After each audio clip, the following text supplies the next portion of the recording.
আলমডাঙ্গা শহরে সবচেয়ে ভালো মিষ্টি কোথায় পাওয়া যায়? দুদিন পরেই শুরু হচ্ছে কোরবানির ঈদ, আর ঈদ এলেই শুরু হয়ে যায় মিষ্টি কেনার মহাধুম। তো আজ আমরা আলমডাঙ্গা শহরের প্রসিদ্ধ কয়েকটি জায়গা থেকে মিষ্টি খেয়ে দেখব এবং কোনটা সবচেয়ে ভালো সেটা নির্ণয় করার চেষ্টা করব। তো আমরা দুই ভাই বাসা থেকে বের হলাম আমাদের বাইক নিয়ে এবং রওনা দিলাম আলমডাঙ্গা হাই রোডের দিকে, এবং প্রথমেই চলে গেলাম আলমডাঙ্গার খুবই পরিচিত কুটুমবাড়ির রেস্টুরেন্টে।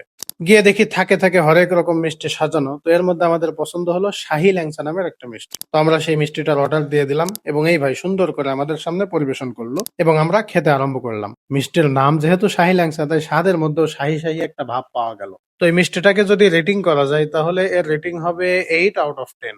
তো যাই হোক, আমাদের মিষ্টি খাওয়া শেষ হয়ে গেলে আমরা বিল দিয়ে বেরিয়ে পড়লাম। কুটুম বাড়ি থেকে বের হয়ে আমাদের পরবর্তী গন্তব্য মিঠাই বাড়ি। হাই রোড দিয়ে যেতে যেতে কিছুক্ষণের মধ্যে আমরা মিঠাই বাড়িতে পৌঁছে গেলাম। ওখানে গিয়ে একই মূল্যের দুইটা মিষ্টির অর্ডার দিয়ে দিলাম এবং এই আঙ্কেল খুবই যত্ন সহকারে আমাদেরকে মিষ্টি পরিবেশন করলেন। আমরা মিষ্টি খেতে আরম্ভ করলাম এবং প্রথমে মুখে দিয়েই বুঝলাম এই মিষ্টিটা অসাধারণ। তাই আঙ্কেলকে জিজ্ঞেস করলাম এটার নাম কি। আঙ্কেল বললেন অমৃত ভোগ। যাই হোক, নামের সাথে স্বাদের একটা মিল আছে আর কি। তো এটাকে যদি রেটিং করা যায় তাহলে এর রেট হবে 8.5/10।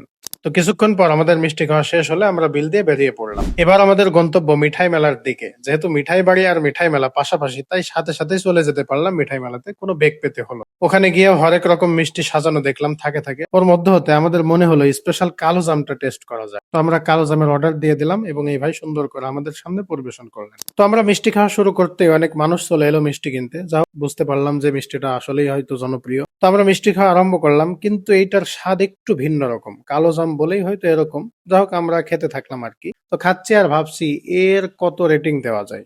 রেটিং দিলে হয়তো হবে 7.5/10। তবে অন্য কেউ রেটিং হয়তো বেশিও দিতে পারে। কিছুক্ষণ পর আমাদের খাওয়া শেষ হলো এবং আমরা বিল দিয়ে বাড়ির পথ ধরলাম। ভিডিও শেষ করার আগে আরেকটি কথা, আলমডাঙ্গাতে আপনার পছন্দের মিষ্টি কোনটা?